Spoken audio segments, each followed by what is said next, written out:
നമസ്കാരം. 2026-ൽ ശനിദേവന്റെ അനുഗ്രഹം കൂടുതൽ കിട്ടാൻ പോകുന്ന 12 നക്ഷത്രങ്ങളാണുള്ളത്. അവയിൽ നിങ്ങളുടെ നക്ഷത്രമുണ്ടോ എന്നറിയാൻ വീഡിയോ മുഴുവനായും കാണുക. ഏറ്റവും കൂടുതൽ ആശ്വാസം ലഭിക്കുന്ന മകരം, കർക്കിടകം, ഇടവം, വൃശ്ചികം എന്നീ രാശികളിലെ 12 നക്ഷത്രങ്ങൾക്കാണ്. 4 രാശികളും 12 ഭാഗ്യനക്ഷത്രങ്ങളും.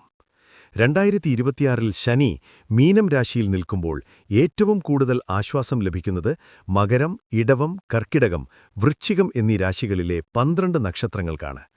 ഇടവം രാശി: കാർത്തിക അവസാന 3 പാദങ്ങൾ, രോഹിണി, മകയിരം ആദ്യ 2 പാദങ്ങൾ.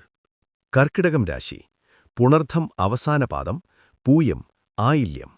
വൃശ്ചികം രാശി: വിശാഖം അവസാന പാദം, അനിഴം, തൃക്കേട്ട എന്നീ നക്ഷത്രങ്ങൾ.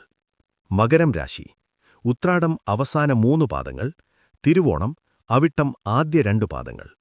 ഈ രാശിക്കാരെ സംബന്ധിച്ചിടത്തോളം ശനി ദോഷങ്ങളിൽ നിന്നുള്ള മോചനം വലിയൊരു ഭാഗ്യക്കുതിപ്പിന് വഴിയൊരുക്കും. ശനിയുടെ 3-ാം ദൃഷ്ടിയും 7-ാം ദൃഷ്ടി, 10-ാം ദൃഷ്ടി എന്നിവയുടെ സ്വാധീനം ഈ രാശികളിൽ വ്യക്തമായി അനുഭവപ്പെടും. വീഡിയോ ഇഷ്ടപ്പെട്ടാൽ ലൈക്ക് ചെയ്യുക, ചാനൽ സബ്സ്ക്രൈബ് ചെയ്യുക. നിങ്ങളുടെ നക്ഷത്രമുണ്ടോയെങ്കിൽ നക്ഷത്രമേതെന്ന് കമന്റ് ചെയ്യുക.